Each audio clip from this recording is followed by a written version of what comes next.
오류와 미신이 퍼짐. 로마 교회가 권세를 잡게 되므로 이른바 암흑시대가 시작되었다. 그 권세가 더해갈 적마다 암흑은 더욱 짙어졌다.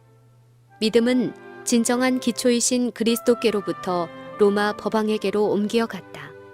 사람들은 죄의 사유와 영원한 구원을 하나님의 아들에게 의뢰하는 대신에 법왕과 법왕에게서 권세를 받은 신부나 주교에게 구하게 되었다. 법왕은 세상에 있는 그들의 중보자이며 그를 통하여서만 하나님께 나아갈 수 있으며 법왕은 그들에게 하나님의 위치에 서 있으므로 그에게 절대적으로 복종하지 않으면 안 된다고 그들은 배웠다. 그러므로 그의 요구에 응하지 않으면 심신의 엄한 벌을 받는 것이 당연하다고 하였다. 그리하여 사람들의 마음은 하나님께로부터 떠나서 오류가 많고 잔인한 사람들, 아니 그보다도 그들을 통하여 자기의 권력을 행사하는 암흑의 임금에게로 향하게 되었다. 죄는 신성이라는 가면을 쓰게 되었다. 그런즉 성경이 금지를 당하고 사람이 자기를 지극히 높은 자라고 할 때 우리는 거짓과 속임과 불법에 대하여 경계해야 한다. 사람의 법과 전설이 높임을 받을 때에는 언제나 하나님의 율법을 무시함으로 생기는 타락이 나타났다. 이때는 그리스도 교회가 위기에 놓인 시대였다. 충성된 기수는 참으로 적었다. 진리를 증거하는 사람들이 없어진 것은 아니었지만은 오류와 미신이 완전히 승리하고 진정한 종교는 세상에서 제거될 것처럼 보였다. 복음은 잊혀진 바 되었고 종교의 형식은 증가되었으며 사람들은 여러 가지 가혹한 요구 때문에 무거운 짐을 지고 있었다. 그들은 법왕을 그들의 중보자로 우러러보고 죄를 속하기 위하여 자기의 행위를 의지하도록 가르침을 받았다. 그리하여 하나님의 진노를 가라앉히고 그분의 은총을 얻기 위하여 먼 길의 순례 여행, 고행, 유물 예배, 교회당과 재단과 수도원의 건립, 많은 돈의 헌납, 그와 유사한 그 밖의 일들을 행하라는 명령이 주어졌다. 마치 하나님께서 사람처럼 사소한 일로 진노하시고 예물이나 고행으로 그 진노를 거두시는 분이시기나 한 것처럼 비행은 온 사회에 퍼지되 심지어 로마 교회의 지도자들에게까지도 파급되었지만 그 교회의 세력은 꾸준히 증가되는 듯하였다. 8세기의 마렵의 법왕 교도들은 초대의 교회에서도 로마의 감독들은 현재 그들이 가지고 있는 것과 똑같은 신령적 권력을 가지고 있었다고 주장하였다. 이 주장의 확실성을 공고히 하고 그것을 더욱 권위 있게 하기 위하여 무슨 방법이 사용되어야만 하였다. 그리고 거짓말하는 자의 아비로 말미암아 이러한 목적을 이루는 데 사용할 수 있는 방법에 대한 암시가 이미 주어져 있었다. 승려들은 고서들을 위조하였다. 초기부터 법왕은 전반적인 최상권을 가지고 있었다는 주장을 세우기 위하여 그 당시까지 전혀 듣지 못한 종교회의의 결의문들이 발견되었다고 주장하였다. 그리고 진리를 배반한 교회는 이 기만을 즐겨 받아들였다. 참된 기초 위에서 일을 하던 소수의 신실한 건축가들은 거짓 교리가 자기들의 일을 방해하기 때문에 혼란과 어려움을 느꼈다. 마치 느헤미야 당시에 예루살렘 성을 쌓던 사람들처럼 흙무더기가 아직도 많거늘 담부하는 자의 힘이 쇠하였으니 우리가 성을 건축하지 못하리라고 말하는 사람들도 덜어 있었다. 그들은 공사의 진행을 방해하기 위하여 자행되는 박해, 기만, 불법, 그 밖에 사단이 고안해낼 수 있는 온갖 장애물과의 끊임없는 싸움으로 피곤하여져서 충성된 건축가들이었던 자들 중 덜어는 낙담해 버렸다. 그들은 마침내 생명의 안전과 재산의 보호를 위하여 참된 기초에서 물러갔다. 그러나 원수들의 반대에도 굴하지 않고 너희는 저희를 두려워 말고 지극히 크시고 두려우신 주를 기억하라고 용감하게 외치면서 허리에 칼을 차고 일을 하는 사람들도 있었다. 괴이한 무류설. 진리를 미워하고 반대하는 동일한 정신이 각 시대를 통하여 하나님의 원수들을 충동시켜 왔다. 그리고 하나님의 종들에게는 경계와 충성이 요구되어 왔다. 그리스도께서 최초의 제자들에게 하신 말씀은 말세에 사는 그분의 제자들에게도 적용되는 말씀이다. 그분께서는 깨어있으라. 내가 너희에게 하는 이 말이 모든 사람에게 하는 말이니라고 말씀하신다. 암흑은 점점 더 짙어지는 듯이 보였다. 우상 숭배는 더욱더 보편화되었다. 우상 앞에서 촛불을 켜고 기도를 올렸다. 가장 불합리하고 미신적인 풍습들이 널리 보급되었다. 사람들의 정신은 완전히 미신에 사로잡혀서 이성은 그 기능을 잃은 듯하였다. 신부와 주교 자신들이 향락을 즐기고 유욕적이며 타락에 빠져 있었으므로 그들을 지도자로 우러러보는 사람들이 무지와 악덕에 빠지지 않으리라고 기대할 수 있겠는가. 법왕의 참남된 행위는 한 걸음 더 나아갔다. 11세기의 법왕 그레고리우스 7세는 로마 교회가 완전하다고 선포하였다.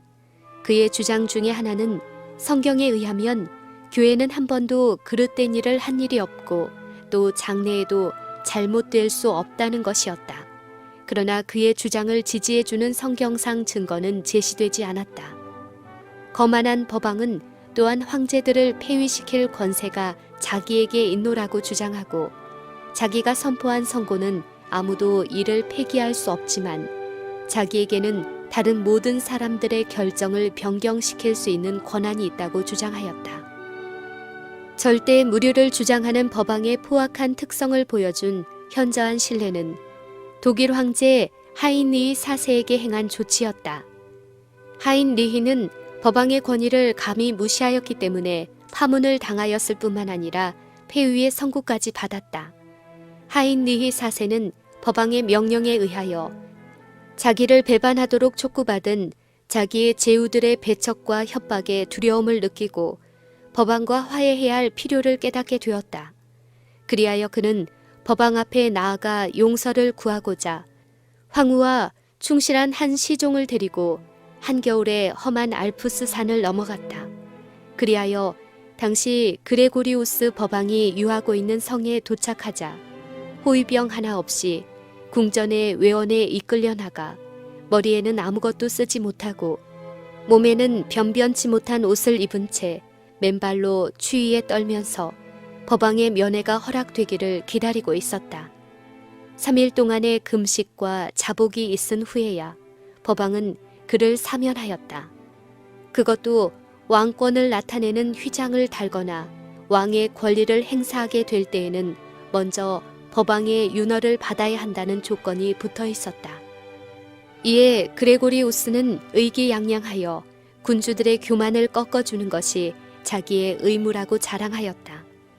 이처럼 오만불손한 법왕의 태도를 마음 문 밖에 서서 문을 열어주기를 기다리고 계시는 그리스도.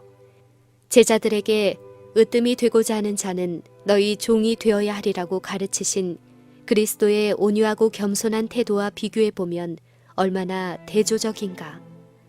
세기가 지나갈수록 그릇된 교리가 로마로부터 끊임없이 나왔다. 법왕권이 확립되기 전에 이미 이 교회 철학자들의 가르침이 주목을 받았으며 교회 내에 영향을 미쳐왔다.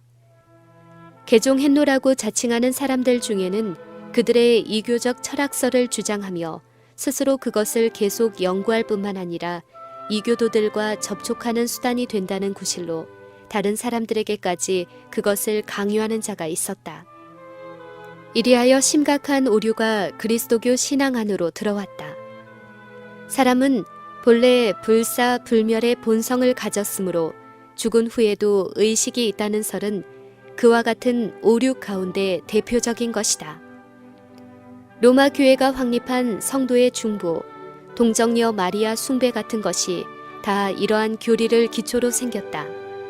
또한 일찍부터 법왕교 신앙에 통합된 교리로서 끝끝내 믿지 않는 자는 영원토록 고통을 당할 것이란 이단설도 역시 이와 같은 교리에서 나온 것이다. 이교적 미신이 교회에 들어옴. 그리하여 이 교에서 꾸며낸 또 다른 이단설이 들어올 길이 준비되었다.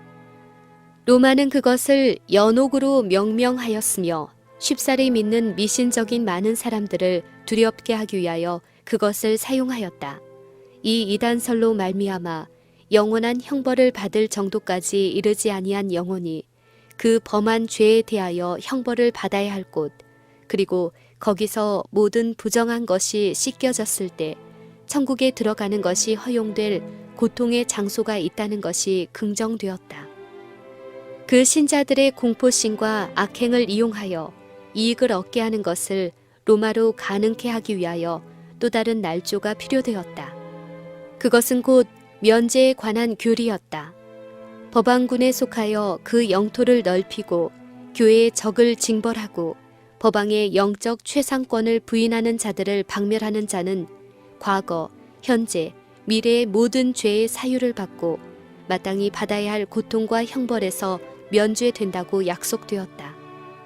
그리고 교회에 돈을 내면 죄에서 해방되고 또한 자기 자신뿐만 아니라 현재 죽어서 연옥의 불에 빠져 있는 사별한 영혼까지도 구원할 수 있다고 가르쳤다. 이러한 수단으로 로마교는 금고를 채우게 되었고 머리 둘 곳도 없다고 하신 이를 대표한다는 자의 호사와 악행을 지탱해 주었다. 성경상 의식인 주의 만찬도 미사라는 우상 숭배적 제도로 대치되었다. 로마교의 사제들은 그들의 무의미한 야단스런 의식을 통하여 단순한 떡과 포도주가 정말로 그리스도의 살과 피로 바뀌는 것처럼 말하였다. 그들은 그와 같이 하나님을 모독하는 참남된 언행으로 그들이 만물의 창조자이신 하나님을 창조할 권능이 있음을 공공연하게 주장하였다. 그리하여 그리스도인들은 죽음의 위협 아래서 하늘을 모독하는 끔찍한 이단을 믿노라고 고백하도록 요구받았다. 이를 거부한 많은 사람들은 화형을 받았다. 13세기의 법왕의 모든 도구 중에서 가장 무서운 제도, 즉 종교 재판소가 설립되었다. 흑암의 왕이 법왕교의 지도자들과 함께 일하였다. 그들의 비밀 회의에서 사단과 그의 부하들은 악인들의 마음을 지배하였다. 그와 동시에 눈에 보이지 않는 하나님의 천사들이 그들 가운데 서서 그들의 죄악적인 명령에 놀라운 것들을 기록하고 사람의 눈으로 차마 볼 수 없는 무서운 행위에 대한 역사를 기록하였다. 큰 성 바벨론은 성도들의 피에 취하였다. 여러 토막으로 잘리워진 수백만의 순교자들은 그 배교적 세력에 대하여 신원하여 주시기를 하나님께 부르짖었다. 법왕은 전 세계의 독재 군주가 되었다. 왕들과 황제들은 로마 법왕의 명령에 복종하였다. 인류의 운명은 현세와 내세를 막론하고 모두 그의 관리 아래 있는 것처럼 보였다. 수백 년 동안 로마교의 교리들은 광범위하게 그리고 절대적인 것으로 널리 인정되고 그 의식들은 엄숙히 거행되고 그 축제일들은 널리 준수되었다. 승려들도 존경을 받고 풍족하게 살게 되었다. 아마 이때처럼 로마교가 위엄과 세력을 편 시대는 없었을 것이다. 그러나 법왕교의 대낮은 바로 세상의 한 밤중이었다. 성경은 일반 사람들에게뿐만 아니라 신부들에게까지도 거의 알려지지 못하였다. 옛날의 바리새인들처럼 로마교의 지도자들은 그들의 죄악을 폭로시켜줄 빛을 싫어하였다. 의의 표준인 하나님의 율법이 제거되자 그들은 권세를 한량없이 부리고 온당치 않은 행동을 거침없이 하였다. 사기, 탐욕, 방탕이 세상에 두루 퍼졌다. 사람들은 재물과 지위를 얻기 위해서는 어떠한 범죄라도 서슴지 않았다. 법왕과 주교들의 저택들은 극히 비열한 죄악의 장소가 되었다. 어떤 현직 법왕과 주교들은 너무나 지나치게 비인도적인 죄를 범하였으므로 세상의 통치자들도 차마 그냥 둘 수가 없어서 그들을 극악무도한 사람으로 보고 교회의 높은 지위에서 떨어뜨리고자 노력한 일까지 있었다. 수세기 동안 유럽에서는 학문, 예술, 문화의 각 방면에 있어서 아무런 진보도 볼 수 없었다. 그리스도 교국은 도덕적, 지적으로 마비 상태에 빠졌다. 로마교의 권세 아래에 있는 세계의 상태는 선지자 호세아의 말이 분명히 성취된 사실을 실증하였다. 내 백성이 지식이 없으므로 망하는도다. 내가 지식을 버렸으니 나도 너를 버려 내 제사장이 되지 못하게 할 것이요. 내가 내 하나님의 율법을 잊었으니 나도 내 자녀들을 잊어버리리라. 이 땅에는 진실도 없고 인애도 없고 하나님을 아는 지식도 없고 오직 저주와 사위와 살인과 투절과 간음뿐이요 강포하여 피가 피를 뒤대임이라. 하나님의 말씀을 버린 결과는 이러하였다.